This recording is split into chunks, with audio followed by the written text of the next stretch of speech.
entonces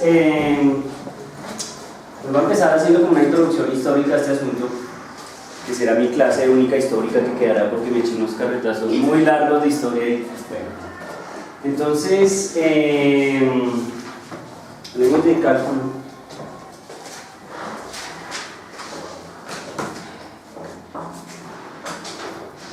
Listo. Pregunta clave del día. ¿Qué es cálculo? ¿Qué averiguaron? Aquí mi amiga se ve así, pero mejor dicho, motivada. Se ocupa de hallar la derivada de una magnitud respecto a la otra en la misma función. No, sí, a ver, señor, ¿qué dice? No quiero acá. ¿Cómo así? Eso fue lo que yo me dijo en la clase. De las derivadas. No, no hace emisión. ¿Ah? Fue lo que se dijo. Con la misma definición. Ah, eso es lo mismo. O sea, yo dije que eso era cálculo, no es una locura. No, usted no dijo eso. Tú no dices la vez pasada, ¿no? La primera vez no dijo eso. Sí, y vos tampoco. Listo. Bien, entonces,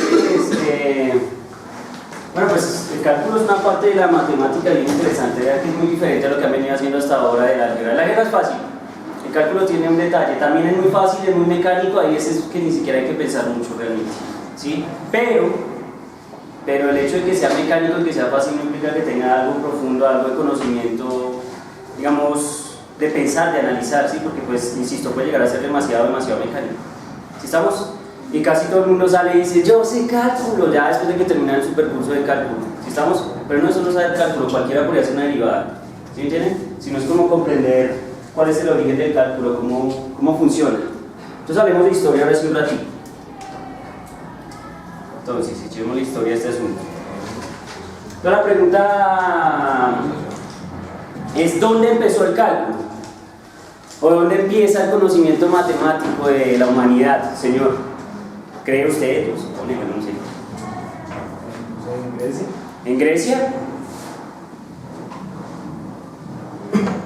Bienvenidos los nuevos. ¿Dónde crees vos que empieza? ¿En dónde? Egipto. Yo creo que inicia cuando empezamos con el trekking. Con el trekking. Claro, ¿no? O sea, la matemática tiene un origen así, diría yo, como raro, ¿no? En cuanto a que yo creo que desde siempre ha estado con nosotros de alguna forma. Eso cuando le enseñan a uno la historia de que hay un tipo, que hay unas ovejas, que empieza a contar, que pone una oveja, que pone dos ovejas, que pone tres ovejas, pues es muy posible que eso sea hace muchísimo tiempo. Pero digamos que ya 3000 años antes de Cristo, por ejemplo, estaban los babilonios, los caldeos, gente que ya conocía matemática y que uno podría quedar bastante sorprendido al darse cuenta de que esa gente, por ejemplo, ya sabe resolver ecuaciones. No como nosotros las conocemos, no con las técnicas que nosotros usamos, sino con técnicas completamente diferentes, ¿sí? Más de conteo, más de contemos y miremos cómo podemos llegar a una solución de un problema contando, ¿sí? Es más de ese estilo. Porque por ejemplo hay tablillas, las tablillas cuneiformes, donde se encontraban datos de las culturas babilónicas, ahí encuentran unas soluciones de ecuaciones cuadráticas, ¿cierto? ¿Cuál es la ecuación cuadrática? A ver, mi amiga, cuéntamelo todo. Una ecuación cuadrática, ¿cuál es? ¿Cómo así? Ay, Dios mío. Profesores de precálculo son muy malos, ¿no? A ver, Torres. ¿Igual a qué? Lo que sea. ¿Listo? X cuadrado igual a algo es una ecuación cuadrática. Generalmente es la forma ax cuadrado más bx más c igual a 0. ¿Sí? Esa es la ecuación general de la ecuación cuadrática. Entonces ya esas ecuaciones los tipos las resolví. ¿Sí? Pues, insisto, con tablillas, con números. Eso es interesante. 3000 años antes de Cristo. 3000 años antes de Cristo ya conocían el número pi. O sea, ya lo tenían aquí. Clarito. ¿Cuánto valía pi para esos señores? No, mucho nivel para ellos. 3, está bien. Pi era 3. Claro que ahorita sea 3, 14, 15, 9 y 15 millones decimales más, pues eso es otra cosa. Pero en ese momento el número pi es del orden de 3. ¿Sí estamos? O sea que, pero con ese número, con esa precisión, bueno, si usted cuando es ingeniero, cuando es administrador, cuando es, le da una cuenta 3.1 y dice, bueno, eso es como 3, pues porque ellos no van a poder decir lo mismo. ¿Sí o no? 3.14, 3, ya se va, que es casi lo mismo. ¿Saben de acuerdo o no? y para la precisión de la época parece ser que es suficiente. ¿Sí estamos? Pero bueno, ahí va la historia, pero evidentemente pasa por los egipcios, ¿cierto? Pasa por los griegos. En los griegos empieza una buena historia del cálculo, ¿sí? Aunque es que los griegos tienen un problema, siempre lo digo, el problema de los griegos es que piensan que la geometría lo es todo. Y pues eso está bien y eso está mal. Está mal en el sentido de que como piensan que la geometría lo es todo, entonces los tipos no rayan nada más. O sea, ahí no hay desarrollo del álgebra. Poco desarrollo en el álgebra, ¿sí? Casi todo gira en torno a descubrir como proporciones, razones, circunferencias, triángulos, lo que quieran, ¿sí estamos? Pero no en torno a desarrollar el álgebra evolucional. De hecho, el álgebra se queda un poco como estancada. Y a lo que sí se le da fuerte, y uno de los más importantes ahí es Arquímedes. Arquímedes de Siracusa. ¿Lo recuerdan? Debe estar, o no, creo que no está en el álgebra, ¿cierto? ¿Sí está? Ah, bueno, sí, está en el álgebra, entonces. En los bordecitos que había de tarea. ¿Listo? Arquímedes de Siracusa. Arquímedes. Bien. Arquímedes. ¿Quién leyó de Arquímedes? ¿Hicieron la tarea? ¿Arquímedes o Arquímedes? Arquímedes. ¿Yo qué dije? ¿Mes? ¿Mies? Bueno, Arquímedes. Arquímedes. Maldiciendo el profesor. Muy bien. Arquímedes. ¿Qué pasó? ¿Qué dijo Arquímedes? Fue un matemático, físico e ingeniero griego. Es considerado el más importante en la antigüedad, pues mostró que la circunferencia del círculo mantiene su relación respecto a su diámetro que la superficie del círculo respecto del cuadrado del radio. La relación se denomina hoy en día como número pi. Además calculó la superficie bajo una parábola. El principio de Arquímedes se llama así en su honor. Se llama en su honor. En su honor. Ah. Bueno, miren que Arquímedes es muy interesante. Arquímedes es de las historias más chéveres para contar. Porque es un ingeniero. Bueno, evidentemente aquí ustedes no estudian ingeniería. Casi siempre es historia muy linda para ingenieros en cuanto a que pues es probable que ya en la antigüedad había gente con una mente ingenieril bastante avanzada, ¿sí? Entonces Arquímedes es una persona que digamos es capaz de crear dispositivos mecánicos, conoce reglas de la naturaleza que la gente en el momento incluso podría verlas pero no las entendería, ¿sí? Se interpreta muy bien. Entonces se hace muy interesante. Primero, Arquímedes tiene un principio que se llama el principio de Arquímedes. ¿En qué consiste? ¿En qué consiste el principio de Arquímedes? Es un principio de la mecánica de fluidos, gira en torno a la mecánica de fluidos. Es un principio, digamos que físicamente sencillo y más si uno ya lo conoce, ¿sí estamos? Pero obviamente descubrirlo no es fácil. Entonces, Arquímedes, ¿cómo descubre ese principio? Con la corona, ¿cierto? Hay un problema en la corona de oro, ¿cierto? El tío de Arquímedes es el rey de Siracusa.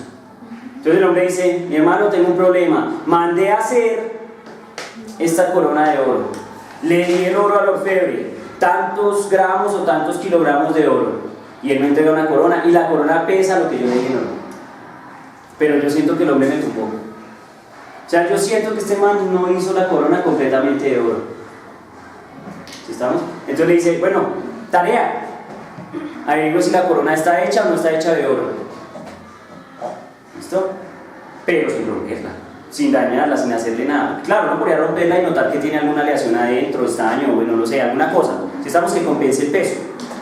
Entonces Arquímedes tiene ese problema. Tengan presente que ese problema en el momento de Arquímedes no lo ha resuelto nadie. O sea, eso es un problema de punta, como ahorita hablar de materia oscura, energía oscura, lo que ustedes quieran, cosas así raras. Si estamos, es el mismo ámbito que nadie lo ha resuelto, nadie sabe cómo se podría hacer eso sin dañar la corona. Dice la historia de los superhéroes científicos, porque eso siempre es una exageración de superhéroes científicos. Si estamos, o sea, que hicieron cosas pues impresionantes y que uno soñaría hacerlas. Y pues bueno, yo creo que podemos hacerlas. Lo que pasa es que ya está como en qué tanta concentración, qué tanta disposición hay para hacer esas cosas. Si estamos, o sea, ese es el punto. Pero bueno, entonces el hombre está supuestamente, no se sabe, hay varias referencias, Hay unas donde dicen que el tipo se fue a su casa, se metió a una tina, se estaba bañando. Hay otra referencia que dice que el tipo se fue a los baños de la ciudad, o sea, eran baños públicos, no en su casa, y que se metió allá y notó el efecto. Vayan a saber exactamente cuál de esas dos es verdadera. El caso es que en ese evento de sumergirse dentro de una tina, él nota un efecto, que yo creo que todos en ese momento ya habían notado. Es decir, que cualquier persona en ese momento ya había notado eso. ¿Sí estamos? Que cuando uno cuando uno inserta su cuerpo dentro de un recipiente lleno de agua, pues ¿qué va a pasar con el agua? Pues va a subir y se va pues a salir. ¿Sí estamos? Dice la historia que el hombre se dio cuenta de que el volumen de agua que sale de la tina es proporcional al volumen que nosotros hemos sumergido, o sea, el objeto que se inserta dentro del fluido. ¿Sí estamos? Y básicamente ese es el famoso principio de Arquímedes. ¿Sí estamos? Que está relacionado con el volumen de agua desplazado y el volumen del cuerpo que se ha sumergido. ¿Sí estamos? Y está relacionado con una cosa que se llama densidad o peso específico. ¿Sí? Entonces, ¿qué pasa? Que el comportamiento de objetos, aunque pesen igual, no necesariamente es el mismo cuando están sumergidos en un fluido. Para un objeto que pese, no sé, 1 kilo, ¿sí? Y se sumerja en el agua y caiga al fondo. Y para un objeto que pese 1 kilo y se quede flotando. Entonces es raro, porque no depende del peso del objeto, depende de qué, de la densidad. Entonces ahí está el punto, ahí está el secreto. Entonces, ¿qué dice Arquímedes? Dice, uy, ya está. Quieren que si la corona está hecha de oro, pues se comportará de una forma, y si está hecha de otro material que no necesariamente sea oro, sino una aleación o otra cosa, pues su densidad será diferente. Pues entonces se presentará un comportamiento diferente. Entonces, ¿el qué hace? Inserta un peso en oro igual al peso de la corona dentro del fluido, ¿sí? Y entonces encuentra que el peso en oro, ¿qué hace? Se va al fondo.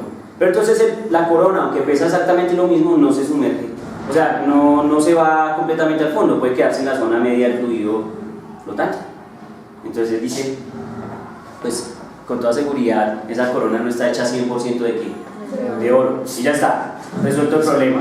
¿Sí estamos? Obviamente eso es decapitada fija, ¿no? ¿Por qué? ¿Qué le pasó al orfebre? Pues se fue de Pilo, se fue de abeja y le robó un poquito de oro al rey. Entonces, como Arquímedes se dio cuenta, pues lo iluminaron. ¿Sí estamos? Entonces, bien interesante eso, o sea, es interesante eso, notar que pues Arquímedes es de una genialidad impresionante. Ese está como en el top 10 de mis científicos, es muy interesante, sí, es muy poderoso. Entonces vean que Arquímedes tiene esa capacidad, y no es la única cosa que resuelve Arquímedes. De hecho, sorprende a la gente, a la humanidad y a todos los contemporáneos con unas cosas que son muy impresionantes. Por ejemplo, hay un momento en que en Siracusa hay un barco que está encallado y nadie lo puede, digamos, desencallar, ¿sí? 100 hombres, 120 hombres, 150 hombres y no lo pueden sacar. Entonces obviamente la gente dice, bueno, ¿qué hacemos con el banco si es que no lo puede mover nadie? Entonces van a ver a Arquímedes y le dicen, Arquímedes, tenemos un problema, mire que pasa esto y no podemos mover el barco, ¿qué hacemos? Y el hermano mira, le dice, tranquilos señores, yo lo hago, y lo hago solo. Pues que hemos puesto a 120, a 150 hombres y no han podido porque habría podido usted.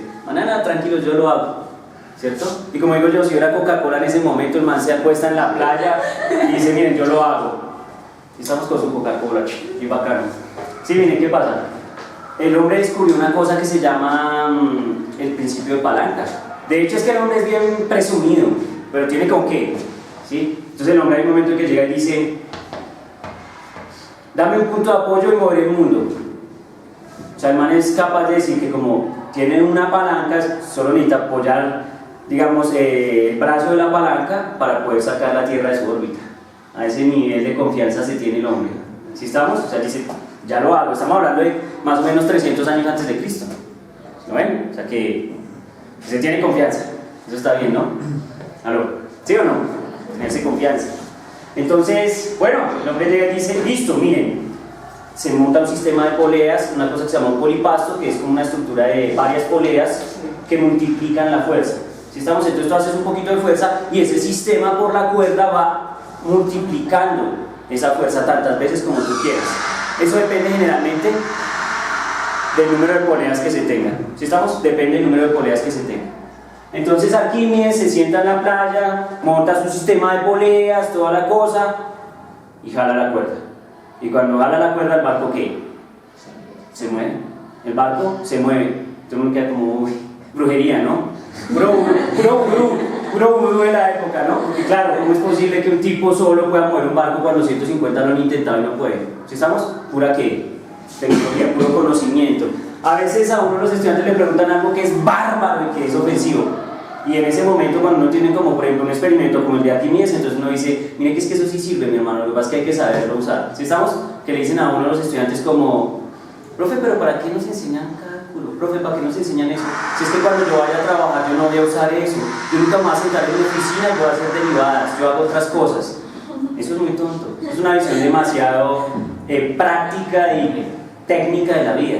¿Sí estamos? Si la vida tiene otras facetas. El hecho de que no tenga conocimiento no sobra nunca, porque aquí hay bastante capacidad para guardar y siempre puede llegar a ser útil en algún momento, cuando no sé. De pronto cuando usted esté en una isla desierta ya no haya nadie más, o lo que sea. ¿Sí estamos? Pero siempre, así sea solo por saberlo. El solo saberlo produce placer en la mente, solo saberlo, sin necesidad de usarlo en nada. Aquel que piensa que el conocimiento tiene que dárselo para aplicarlo en algo, no está disfrutando el placer del conocimiento mismo por sí mismo, sin necesidad de usarlo en alguna cosa. ¿Sí estamos? Eso es importante. Bien, otra. El tipo tiene anécdotas por cantidades industriales. Otra anécdota. Entonces, el Imperio Romano quiere invadir ¿qué? Siracusa. Y el Imperio Romano acaba con lo que sea. Usted sabe que el Imperio Romano invadió prácticamente lo que quiso. ¿Está de acuerdo? Pero Siracusa no fue de los sitios que invadieron así fácil. Es una isla pequeña, ¿sí? No es una isla grande. De hecho, lo difícil de entrar a la isla está en que está amurallada.